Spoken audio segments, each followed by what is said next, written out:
Assalamualaikum warahmatullahi wabarakatuh.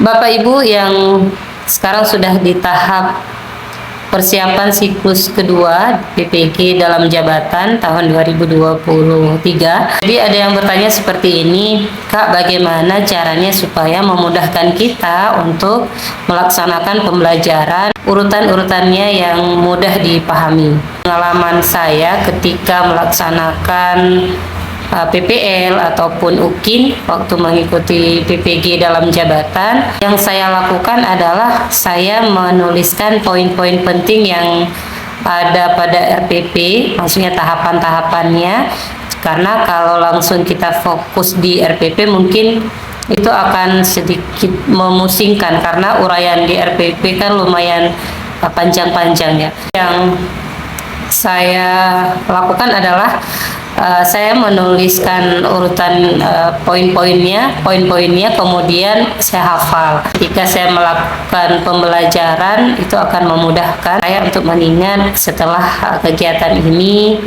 kegiatan apa lagi dan kegiatan apa lagi.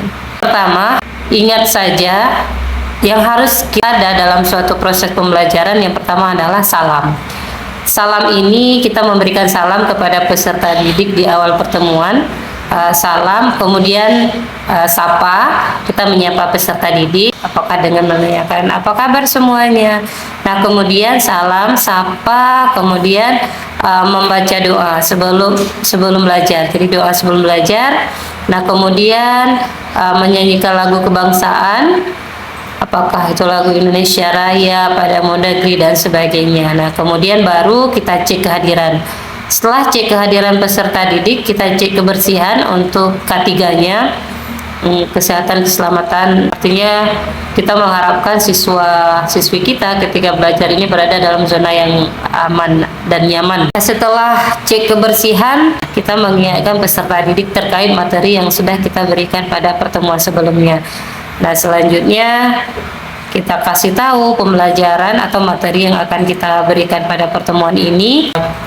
Kemudian jangan lupa juga kita informasikan kepada peserta didik tujuan pembelajaran, kemudian manfaat apa yang diperoleh setelah mereka mempelajari materi ini. Artinya kita memberikan motivasi lah kepada mereka.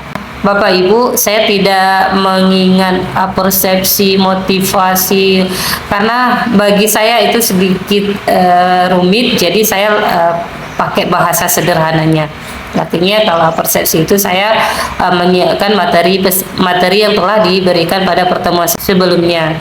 Nah, kemudian dimotivasi kita berikan manfaat. Artinya mereka mendapatkan mereka semangat untuk mempelajari materi yang akan kita berikan pada pertemuan ini. Selanjutnya, setelah tujuan pembelajaran manfaat, barulah kita melaksanakan pretest. Nah, pretest ini usahakan menerapkan TPEK. Jadi Bapak Ibu di zaman sekarang usahakanlah kita juga dekat dengan teknologi, ya, TPEK ya. Yang biasa saya terapkan itu seperti Quizzes, kayak Wordwall, Google Form dan sebagainya.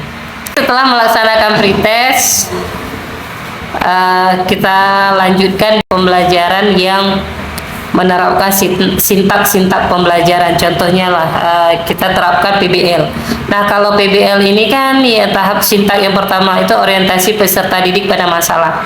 Artinya di sini kita menampilkan atau menayangkan video, gambar, dan sebagainya yang berupa stimulus atau rangsangan kepada peserta didik, sehingga video ataupun audio dan gambar yang kita tayangkan itu menarik perhatian siswa sehingga siswa muncul pertanyaan dari mereka. Kemudian di sintak yang kedua, mengorganisasikan peserta didik dalam kelompok. Kita jangan lupa juga sediakan LKPD untuk mereka kerjakan. Selanjutnya langsung ke sintak 3, 4, dan 5. Jadi setelah semua selesai sampai presentasi, kita buatlah kesimpulan atau evaluasi dari proses sintak yang kita lakukan. Nah, selanjutnya baru masuk ke tahap penutup. Nah, di tahap penutup Bapak Ibu yang perlu dilakukan adalah mengevaluasi pembelajaran, nah kemudian melakukan refleksi. Setelah itu jangan lupa juga terapkan post-test. Setelah melaksanakan post-test, jangan lupa kasih tahu kepada peserta didik terkait materi yang akan dipelajari pada pertemuan selanjutnya. Setelah itu baru kita tutup dengan doa penutup dan salam. Jadi kesimpulannya adalah kita catat, kemudian kita ingat urutan-urutannya seperti apa. Itu ada salam, sapa, berdoa, kemudian menyanyikan lagu kebangsaan, kemudian cek kehadiran, cek kebersihan, kemudian mengingatkan peserta didik pada pertemuan sebelumnya, materi sebelumnya, kemudian menginformasikan materi yang akan diberikan, menjelaskan tujuan, manfaat, nah kemudian memberikan mereka pretest, kemudian baru terapkan sintak-sintak dari model pembelajaran yang kita terapkan. Nah kemudian di penutup kita evaluasi, kemudian melakukan refleksi, kita berikan post-test. Nah selanjutnya kita informasikan materi yang akan diberikan pada pertemuan selanjutnya, dan baru kita berdoa setelah belajar dan kita tutup dengan salam penutup. Demikian sharing dari saya. Semoga bermanfaat. Assalamualaikum warahmatullahi wabarakatuh.